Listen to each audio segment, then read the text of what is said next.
मेरा तो साफ तौर पर मानना, मैंने पहले भी कहा था कि ये कतई विवाद का विषय नहीं है, नंबर एक। नंबर दो, किसी भी फॉर्मेशन, जब आप यूपीए टाइप कोई भी फॉर्मेशन बनाते हैं तो उसमें सबसे महत्वपूर्ण होता है कि मुद्दों की तलाश की जाए। आज सबसे बड़ा मुद्दा है किसान सड़कों पे है, तो इसलिए हमारी पूरी जो कोशिश, हमारी प्राथमिकता में मुद्दे होने चाहिए। मुद्दों के आधार पर नए दल आए, ऐसे ना आए कि आंख मिचौनी भी खेलते रहें बीजेपी के साथ और साथ में यूपीए या कोई भी और फॉर्मेशन जो बनता उसमें रहे। मैं समझता हूँ इस विवाद को विवाद का नाम ही देना उचित नहीं होगा, क्योंकि अभी सबसे महत्वपूर्ण पहलू जो है वो है कि प्राथमिकताएं क्या है जन सरोकार। सर, महाविकास अघाड़ी बना महाराष्ट्र में सरकार बना, वहाँ से ये विवाद अगर उठ रहा है। अशोक चौहान जो कि कांग्रेस के नेता, वो कहते हैं कि शिवसेना जो है वो यूपीए का हिस्सा ही नहीं है, तो उसे बोलने का हक नहीं। देखिए, मैं समझता हूँ कि इस तरह की चीज़ों से कटुता बढ़ती है और आज के दौर में कटुता की आवश्यकता नहीं है। आप जिस पॉलिटिकल फॉर्मेशन से लड़ रहे हैं उस पॉलिटिकल फॉर्मेशन के पास अकूत ताकत है। उस ताकत से लड़ने के लिए आपको तिनका तिनका इकट्ठा करना होगा।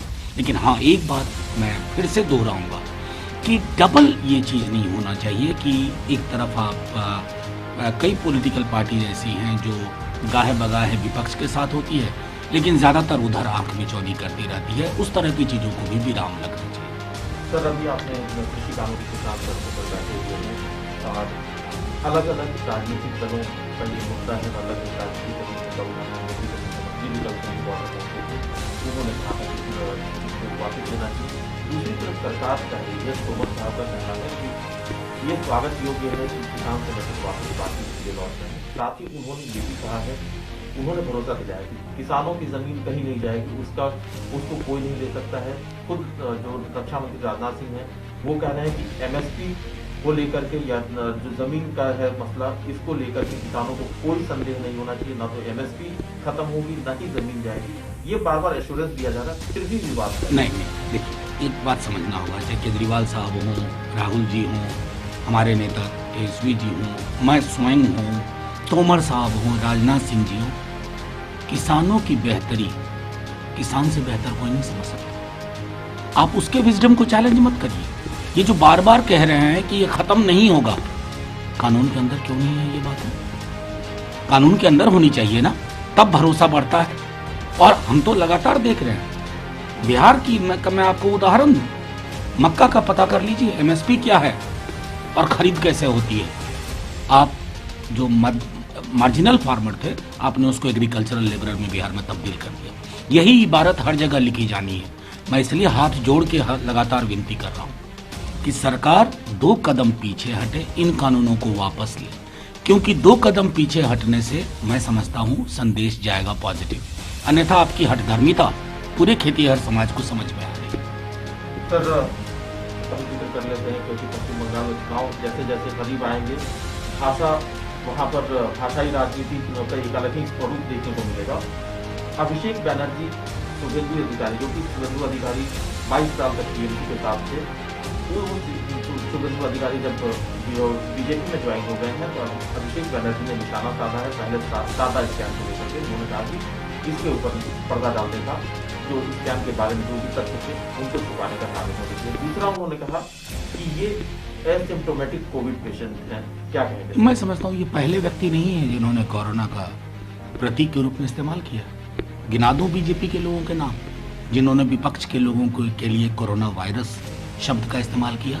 मेरा तब भी ये कहना था, मेरा अब भी ये कहना है, इस तरह के प्रतीकों से बचना चाहिए। ये प्रतीक उचित नहीं है। जैसे लोग कहते हैं कि सुनामी चल रही है फलानी पार्टी की, साहब सुनामी जीवन हार लेती है, ऐसी बातें ना किया करिए। मैं सिर्फ इतना कहना चाहता हूँ कि बंगाल गुरुदेव की धरती है। गुरुदेव की धरती में हमेशा ये ख्याल रहे किसी को भी, और वो तो कि भाषा आप कैसे इस्तेमाल करते हैं। रही बात शुभेंदु अधिकारी जी और शारदा स्कैम की, तो वो तो सबके सामने जाहिर है कि बीजेपी के ऑफिशियल वेबसाइट पर शुभेंदु जी की तस्वीर, वीडियो थी।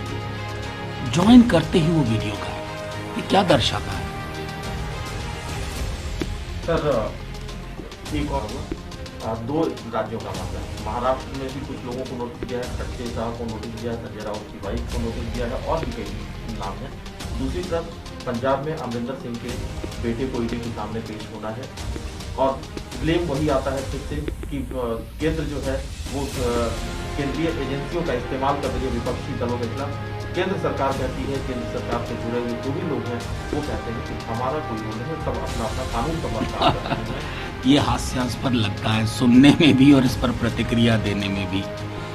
एक नाथ खड़से उनके ही पार्टी में थे, मुख्यमंत्री पद के नाम चल रहे थे, नाम उनका चल रहा था, डिफरेंसेस हुए, पार्टी छोड़ दी, ईडी का सामान चला गया। संजय राउत जी मुखर हैं सामना के थ्रू और शिवसेना के प्लेटफॉर्म से, उनकी पत्नी को ईडी का चला गया। तो ये जो कोरिलेशन है ना, ये स्टैटिस्टिकल जो कोरिलेशन है, सैकड़ा उदाहरण देख लीजिए कि जैसे ही एक व्यक्ति भाजपा के खिलाफ मुखर होता है, संभावनाएं टटोली जाती हैं कि तीनों एजेंसी एक साथ जाएं, ना हो तो बारी बारी से जाएं। तो अब इसके लिए मैं समझता हूं रॉकेट साइंस के ज्ञान की जरूरत नहीं है सर। और बीजेपी को रिश्तों में जो खटास देखने को मिल रही है, अरुणाचल प्रदेश में जिस तरह से जेडीयू के 6 विधायक बीजेपी में शामिल हो गए, नीतीश जी का दर्द छलका उनका ये कहना है कि वो मुख्यमंत्री के पद को लेकर के बहुत ज्यादा कुछ लालच नहीं है, लोभ नहीं है, ये उनका दर्द छलका है। क्या मैं तो इसीलिए कहता हूँ कि नीतीश जी हमारे साथ भी रहे, हमारे खिलाफ भी रहे, हम साथ काम किए, खिलाफ भी काम किए, एक दूसरे के विपक्ष में। 40-43 सीट लाने के बाद आप कह रहे हैं आपके दबाव बना करके आपको मुख्यमंत्री बनाया। क्यों ये दबाव सोचा?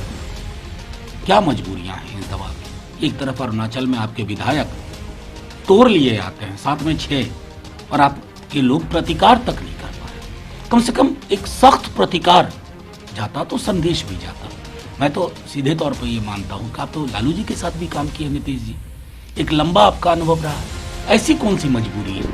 इन मजबूरियों को लोक विमर्श में रख करके, और ये बेबसी और लाचारी कम से कम बिहार के किसी कद्दावर राजनेता में तो हमने नहीं देखी।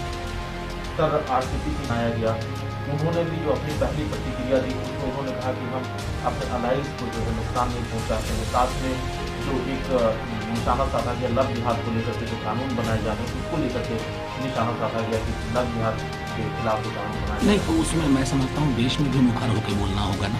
बिहार के एक प्रेस कॉन्फ्रेंस में दबी जुबान से कुछ कह देना और केंद्र में और अलग अलग राज्यों में जब बात हो तो उस पर चुप्पी साध लेना, ये उचित नहीं है। हम तो लगातार कह रहे हैं कि ये लव जिहाद कानून, बेरोजगारी पे बात करो, कानून बनाओ उसके खिलाफ, भुखमरी के खिलाफ कानून बनाओ। इतनी शिद्दत से मैं देखता किसानों के बारे में बात करते तो बड़ी खुशी होती। आसमानी मुद्दों पे लटका लटका करके देश को कब तक भरमाया जाएगा उस पर, लेकिन मुखर होकर बोलना होगा। ऐसे मौन के स्वीकृति के हो जाती है। सर, किसी को एक वक्त जैसा कि आप कहते हैं, आप ही बड़ी बात करें, जैसा आपकी पार्टी के कैलकुलेशन नीतीश जी का गड़बड़ा गया, जो गया था, और उनका ये कहना है कि बीजेपी जो है वो प्रॉब्लम ज़्यादा क्रिएट कर रही है।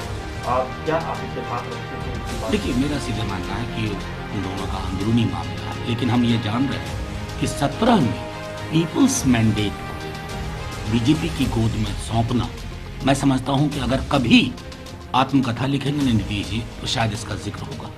मैं क्यों कह रहा हूं ये बात?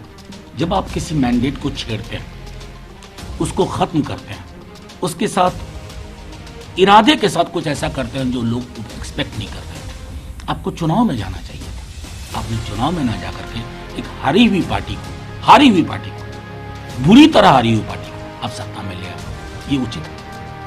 सर, फिर से एक कॉलेज के स्टूडेंट को उसके खिलाफ चार्ज लगाया गया, सेडिशन का चार्ज लगा है, और आरोप है उससे फिर से नारे लगाए, हम लेकर रहेंगे आज़ादी। ये कॉलेज स्टूडेंट प्रिंसिपल ने खुद ये आरोप लगाया, प्रिंसिपल का स्लोगन इन्होंने दिखाए थे। क्या किस चीज़ से आज़ादी मांग रहे हैं स्टूडेंट, हमें नहीं पता। अगर भुखमरी से आज़ादी मांग रहा है, बेरोजगारी से आज़ादी मांग रहा, अच्छी शिक्षा प्राप्त करने की आज़ादी मांग रहा, मैं समझ रहा हूँ ये देखना होगा ना। ये आज़ादी शब्द के साथ अगर देश के नुकसान की बात है तो वो अलग मसला है, लेकिन देश के अंदर अगर मुझे अपने सरोकारों की आज़ादी चाहिए तो इसमें गलत किया। एक आखिरी सवाल है, क्योंकि ये कि आप लोग सबसे पुराने अलायंस हैं और कांग्रेस पार्टी उसमें मुख्य दल है, आज 136वां स्थापना दिवस मना रही है। हालांकि बेहतर कांग्रेस पार्टी बताएगी, उनके नेता बताएंगे, लेकिन एक अलायंस के तौर पर आप किस तरह से देखते हैं, कहाँ पर खड़ी है? क्योंकि जो एक सशक्त विपक्ष की बात होती है वो पिछले 6 सालों में कहीं न कहीं दूर हो गई है। देखिए, एक बात तो आप जान लीजिए, 136 वर्ष पुरानी पार्टी है। इसने बहुत कुछ दिया भी है देश को। कई संस्थाएं, कई सरोकार जो आज हम टेकन फॉर ग्रांटेड लेते हैं, वो इस पार्टी की लोगों के साथ मिलकर दी हुई थी। इस पार्टी में तमाम जो बड़े नेता हैं, उनके कंट्रीब्यूशन के बारे में हर कोई जानता है। लेकिन हाँ, किसी भी पॉलिटिकल पार्टी के लाइफ स्पैन में एक फेज आता है जब चुनौतियां बढ़ती हैं, एक फेज आता है जब थोड़ा सा संशय रहता है, व्यग्रताएं रहती है। बीजेपी में नहीं आया क्या? बीजेपी नहीं, राहुल गांधी क्यों गए? नहीं, देखिए, ये मेरी समझ में नहीं आ रहा है। आज किसानों से बड़ी खबर ये है कि राहुल जी अपनी नानी से मिलने गए हैं या इटली गए। ये अपने आप में दर्शाता है कि सवाल सत्ता पक्ष से नहीं है। कोई पूछ रहा है सत्ता पक्ष से तुम क्या कर रहे हो? नहीं, सवाल विपक्ष से है। ये उनका निर्णय है कि वो कहाँ गए, क्यों गए। लेकिन मैं समझ रहा हूँ कि ये स्मरण रहे, बीजेपी 136 साल पुरानी पार्टी नहीं है। 2 पे निपट गई थी, फिर बढ़ी। इंतजार कीजिए, किसी भी पॉलिटिकल पार्टी, चाहे मेरी पार्टी, एक फेज आता है, उसमें अप एंड डाउन चलता रहता है और लोग ही पार्टियां बनाते हैं, लोग ही फिर ताकत देते हैं।